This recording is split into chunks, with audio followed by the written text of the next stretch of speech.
നമസ്കാരം, ഏവർക്കും post market റിപ്പോർട്ട്സുകളിലേക്ക് സ്വാഗതം. ഇന്ന് മെയ് 5. അങ്ങനെ ഇന്നും ഇന്ത്യൻ മാർക്കറ്റിൽ കൺസോളിഡേഷൻ നടന്നെങ്കിലും നഷ്ടത്തോടുകൂടി തന്നെ വ്യാപാരം അവസാനിപ്പിക്കേണ്ടതായിട്ട് വന്നു. കൂടാതെ ഇന്ന് ഇന്ത്യൻ രൂപയ്ക്ക് US ഡോളറിനെതിരെ വീണ്ടും ഫ്രഷ് റെക്കോർഡ് ലോ ക്രിയേറ്റ് ചെയ്യേണ്ടതായിട്ടും വന്നു. അവയെക്കുറിച്ചൊക്കെ വിശദമായി തന്നെ നമുക്ക് ഈ വീഡിയോയിൽ പരിശോധിക്കാം. ലീഡിംഗ് ആയ എല്ലാ ഇൻഡസ്ട്രീസുകളിലും ഇന്ന് ഗ്യാപ് ഡൗൺ ഓപ്പണിംഗ് തന്നെയായിരുന്നു ലഭ്യമായിരുന്നതും. മാത്രമല്ല 24,081 എന്ന ലെവലിൽ നിഫ്റ്റിക്ക് ഇന്ന് റെസിസ്റ്റൻസ് നേരിടേണ്ടി വന്നു. എങ്കിലും 23,882 എന്ന ലെവലിൽ സപ്പോർട്ട് എടുക്കുവാൻ സാധിച്ചതിന്റെ ഫലമായിട്ട് 86 പോയിന്റുകളുടെ നഷ്ടം നേരിടേണ്ടി വന്നെങ്കിലും 24,000 എന്ന സൈക്കോളജിക്കൽ ലെവലിന് മുകളിലായിട്ട് വ്യാപാരം അവസാനിപ്പിക്കുവാനായപ്പോൾ സെൻസെക്സിന് 251 പോയിന്റുകളുടെ നഷ്ടത്തോടുകൂടി 77,000 എന്ന സൈക്കോളജിക്കൽ ലെവലിന് തൊട്ടുമുകളിലായിട്ടും വ്യാപാരം അവസാനിപ്പിക്കുവാനുമായി. അതേസമയം ബാങ്ക് നിഫ്റ്റിക്കും ഇന്ന് 331 പോയിന്റുകളുടെ നഷ്ടം നേരിടേണ്ടതായിട്ടും വന്നു.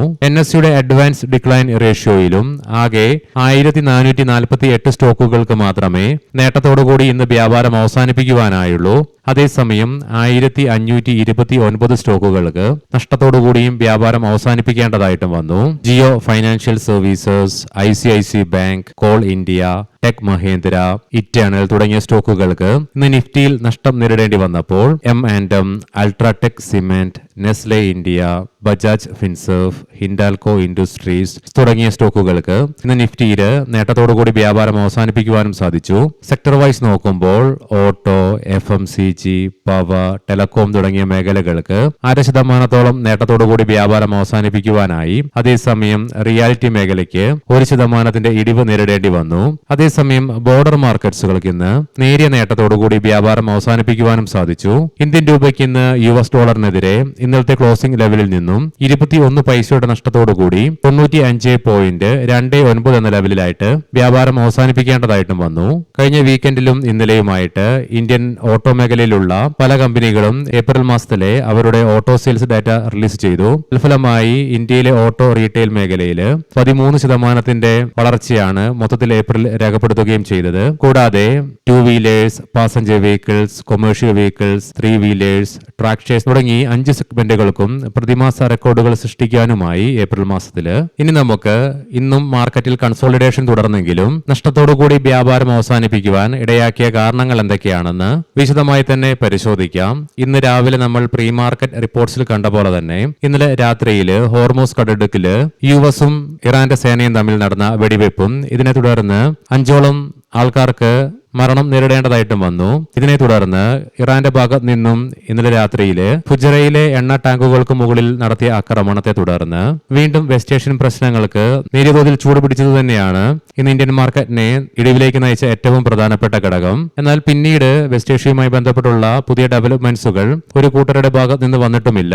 മാത്രമല്ല ഇന്നലെ രാത്രി വെസ്റ്റ് ഏഷ്യയിൽ നടന്ന പ്രശ്നങ്ങളെ തുടർന്ന് ഇന്നലെ US മാർക്കറ്റുകൾക്ക് നഷ്ടത്തോടുകൂടി വ്യാപാരം അവസാനിപ്പിക്കേണ്ടി വന്നതും കൂടാതെ ഇന്ന് ഏഷ്യൻ മാർക്കറ്റ്സിൽ അനുഭവപ്പെട്ട വീക്ക്നെസ്സും ഇതിനെല്ലാം പുറമെ വീണ്ടും വെസ്റ്റ് ഏഷ്യൻ പ്രശ്നങ്ങളെ തുടർന്ന് ജിയോ പൊളിറ്റിക്കൽ ആശങ്കകൾ ലോകത്താകമാനം വർദ്ധിപ്പിക്കുവാനും ഇടയാക്കിയതും ഇതിനെല്ലാം പുറമെ ഇന്ന് ഇന്ത്യൻ രൂപയ്ക്ക് അമേരിക്കൻ ഡോളറിനെതിരെ വീണ്ടും ഫ്രഷ് റെക്കോർഡ് ലോ ക്രിയേറ്റ് ചെയ്യേണ്ടതായിട്ട് വന്നതും ഇന്ത്യൻ മാർക്കറ്റിനെ സാരമായ രീതിയിൽ തന്നെ ബാധിക്കുകയും ചെയ്തു.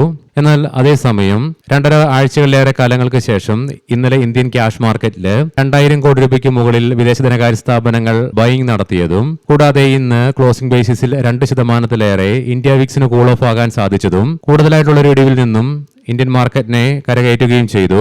എങ്കിലും മുൻപ് കണ്ട മറ്റുള്ള കാരണങ്ങൾ കൊണ്ടാണ് ഇന്ന് നമ്മുടെ മാർക്കറ്റിന് നേരിയതാണെങ്കിലും നഷ്ടത്തോടുകൂടി തന്നെ വ്യാപാരം അവസാനിപ്പിക്കേണ്ടതായിട്ടും വന്നത്.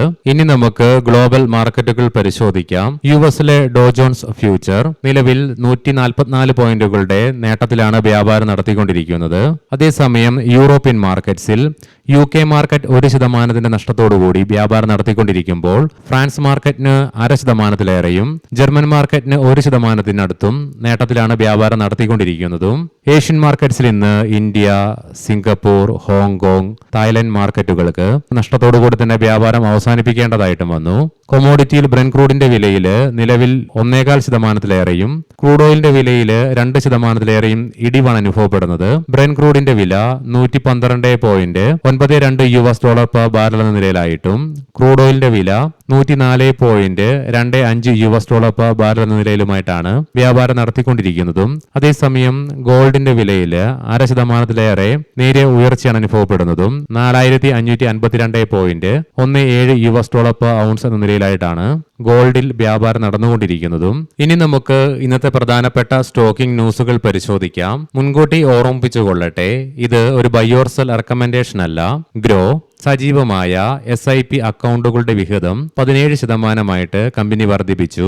പറയാൻ പോകുന്ന റിസൾട്ടുകളൊക്കെ quarter 4 consolidated year on year ബേസിസിലാണ്. M&M കൺസോളിഡേറ്റഡ് നെറ്റ് പ്രോഫിറ്റില് 42% വർധനവ് രേഖപ്പെടുത്തിക്കൊണ്ട് എസ്റ്റിമേഷനെയൊക്കെ ബീറ്റ് ചെയ്തുകൊണ്ട് 4,668 കോടി രൂപ റിപ്പോർട്ട് ചെയ്തപ്പോൾ റവന്യൂവില് 29% വർധനവും രേഖപ്പെടുത്തി. കൂടാതെ 33 രൂപ പെർ ഷെയർ എന്ന നിലയിൽ ഡിവിഡൻഡും പ്രഖ്യാപിച്ചു. BSE മെയ് 7 കമ്പനിയുടെ ബോർഡ് മീറ്റിംഗ് ചേരും. ഇതിനുശേഷം ക്വാർട്ടർ 4 ഏർണിംഗ്സുകൾ പ്രസിദ്ധീകരിക്കുകയും ചെയ്യും. HFCL 84 കോടി രൂപയുടെ ഒപ്റ്റിക്കൽ ഫൈബർ കേബിൾ ഓർഡറുകൾ കമ്പനിക്ക് ലഭിച്ചു. പേടിഎം കമ്പനിയുടെ ബോർഡ് മെയ് 6 യോഗം ചേർന്ന് അതിനുശേഷം ക്വാർട്ടർ 4 റിസൾട്ടുകൾ പ്രസിദ്ധീകരിക്കും. കാപ്ലിൻ പോയിന്റ് ലബോറട്ടറീസ് കമ്പനിയുടെ അനുബന്ധ സ്ഥാപനമായ കാപ്ലിൻ സ്റ്റെറൈൽസ് ലിമിറ്റഡിന് ജനറിക് കാൽസ്യം ഗ്ലൂക്കോണൈറ്റ് ഇഞ്ചക്ഷന് US FDA ഭാഗത്ത് നിന്നും അംഗീകാരം ലഭിച്ചു. കോൾ ഇന്ത്യ വർദ്ധിച്ചു വരുന്ന ഊർജ ആവശ്യകതയ്ക്കനുസരിച്ച് വിതരണം ക്രമീകരിക്കുന്നതിനായിട്ട് 815 ദശലക്ഷം ടൺ ഉൽപാദനം കമ്പനി ലക്ഷ്യമിടുന്നു എന്നുള്ള റിപ്പോർട്ട്സ് വരുന്നുണ്ട്. മണപ്പുറം ഫൈനാൻസ് ശ്രീ ഭുവനേഷ് താരാശങ്കറിനെ കമ്പനിയുടെ ചീഫ് ഫിനാൻഷ്യൽ ഓഫീസറായിട്ട് മെയ് 5 ഇന്ന് മുതൽ നിയമിച്ചു. HCL ഇൻഫോസിസ്റ്റംസ് രാജസ്ഥാൻ വാറ്റ് അധികൃതരിൽ നിന്ന് കമ്പനിക്ക് 26.35 കോടി രൂപയുടെ റീഫണ്ട് ലഭിച്ചു. ഇക്കോ റീസൈക്ലിംഗ് ക്രിട്ടിക്കൽ മിനറൽസ് റീസൈക്ലിംഗിനായിട്ടുള്ള അനുമതി ഇന്ത്യയുടെ നാഷണൽ ക്രിട്ടിക്കൽ മിനറൽസ് മിഷന്റെ ഭാഗത്ത് നിന്നും കമ്പനിക്ക് ലഭിച്ചു. PNB കമ്പനിയുടെ നെറ്റ് പ്രോഫിറ്റില് 14% വർധനവ് രേഖപ്പെടുത്തിക്കൊണ്ട് 5,225 കോടി രൂപ റിപ്പോർട്ട് ചെയ്തു. അതേസമയം നെറ്റ് ഇൻട്രസ്റ്റ് ഇൻകത്തില് ഇടിവും രേഖപ്പെടുത്തി. എങ്കിലും 3 രൂപ പെർ ഷെയർ എന്ന നിലയിൽ ഡിവിഡൻഡും കമ്പനി പ്രഖ്യാപിച്ചു. മാരിക്കോ കമ്പനിയുടെ നെറ്റ് പ്രോഫിറ്റില് 14% ഉയർച്ച രേഖപ്പെടുത്തിക്കൊണ്ട് 391 കോടി രൂപയായിട്ട് റിപ്പോർട്ട് ചെയ്യുകയുമുണ്ടായി. ഏവർക്കും ശുഭരാത്രി നേരുന്നു. നാളെ രാവിലെ പ്രീ മാർക്കറ്റ് റിപ്പോർട്ട്സുമായി കണ്ടുമുട്ടാം. നന്ദി, നമസ്കാരം.